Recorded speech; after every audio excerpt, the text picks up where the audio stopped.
और ये नाग है दोस्तों। मेरा नाम आनंद चिट्टी है और पिछले 18 साल से मैं स्नेक रेस्क्यूअर का काम करता हूँ।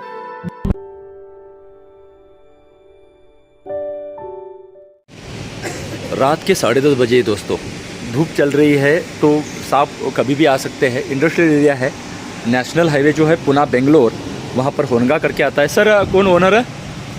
जिनगौड़ा। क्या कौन देखा ये सांप? अभी दिखाई दिया, उधर ही था। हाँ, उधर था। और 1 घंटा तब हुआ लगभग?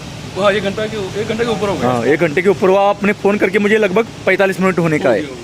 तो दोस्तों, जहाँ पर सांप बैठा है 1 घंटे से वो वेट कर रहे हैं और देख सकते हैं कहाँ पर आके बैठ जाते हैं। ये देखिए, यहाँ पर आके बैठा हुआ है, सीढ़ी लगाइए सर इधर। और ये नाग है दोस्तों, दीवार पर जैसे कि चिपक गया ऐसा बैठा है। हो सकता है उसने कुछ खाया है, क्योंकि जाने का नाम नहीं ले रहा है। ऊपर से वो चढ़ के जाता तो नहीं मिलता था। और कुछ सामान वगैरह फैला हुआ है, हो सकता है चूहे वगैरह या कहाँ से भी आया हो। कहीं पर भी ग्रिप पकड़ के वो आ जाते हैं, लेकिन ये नाग है दोस्तों। इकड़े इकड़े लावा की इकड़े करते हैं।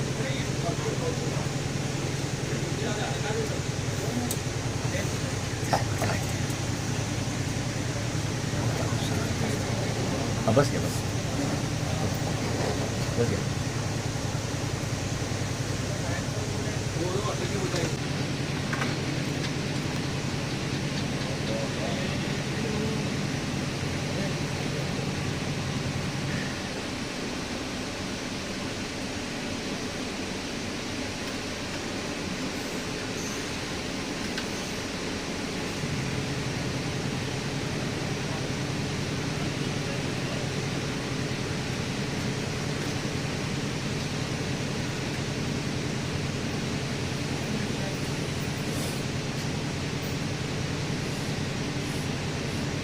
बहुत ही आसानी के साथ मिला दोस्तों। और ये किधर अटका नहीं था, लेकिन नेचुरली सांपों के बारे में कभी कुछ कहा नहीं जा सकता। और ये आसानी के साथ मिला, लेकिन मुश्किल जगह है। इधर भी ऊपर चढ़ के अगर सांप पकड़ना होता है या अटैक करता है तो ज़्यादा प्रॉब्लम आती है दोस्तों। अब ये हाथ में आ गए,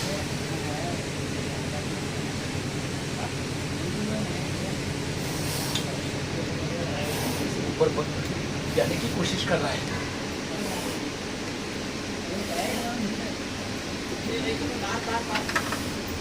अटक जाएगा यार।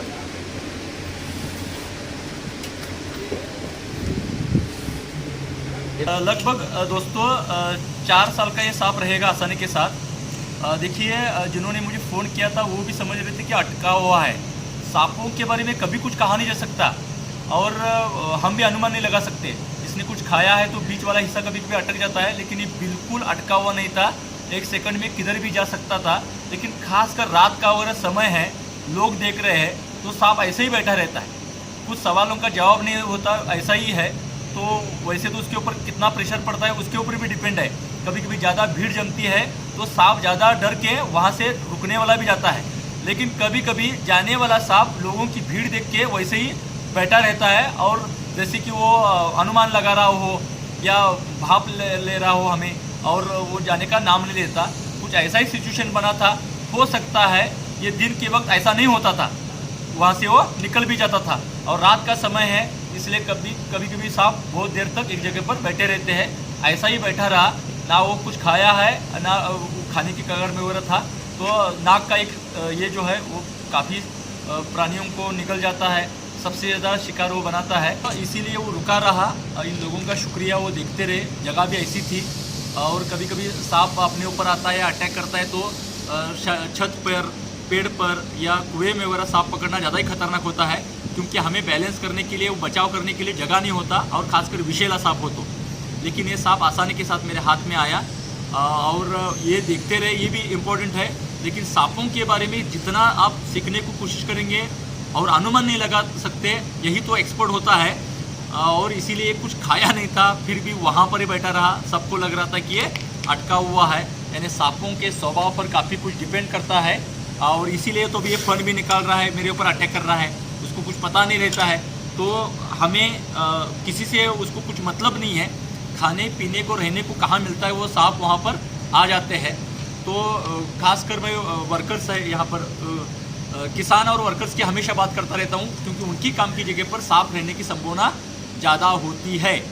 तो संभल कर काम करना चाहिए, अपना हाथ पांव लगे तभी वो काटते हैं, नहीं तो हमसे दूर जाने की कोशिश करते हैं। अभी भी आप वही देख रहे थे दोस्तों। 4 साल का ये सांप है, नाग है। नाग जहरीला होता है, जैसे आपको पता है। ये धामन से मैच करता है, बीच वाला हिस्सा जो धामन का नाग की तरह दिखता है। 6-7 फीट लंबा बढ़ सकता है, इसको ही कोबरा कहा जाता है। और स्पेक्टिकल कोबरा खास करके इसके पीछे जो 2 निशान दिखाई देते हैं वो द्विनेत्रांकी या चश्माधारी नाग इसको कहा जाता है, यानी स्पेक्टिकल कोबरा कहा जाता है। और ये हमारे आस पड़ोस में ज़्यादा है। बेलगाम में मैं 45% नाग ही पकड़ चुका हूँ।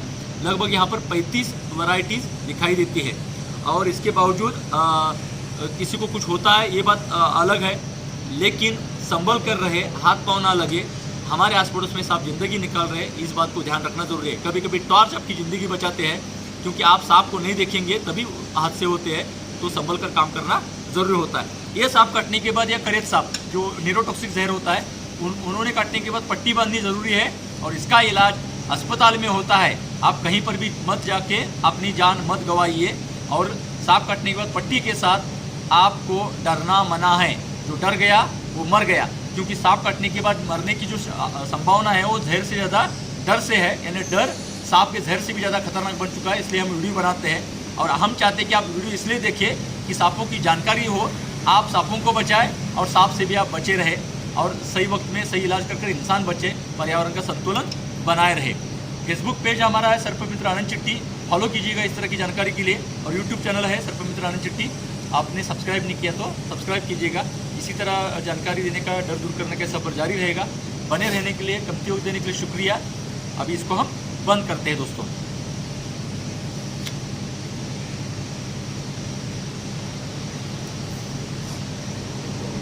काफ़ी होशियार सांप है।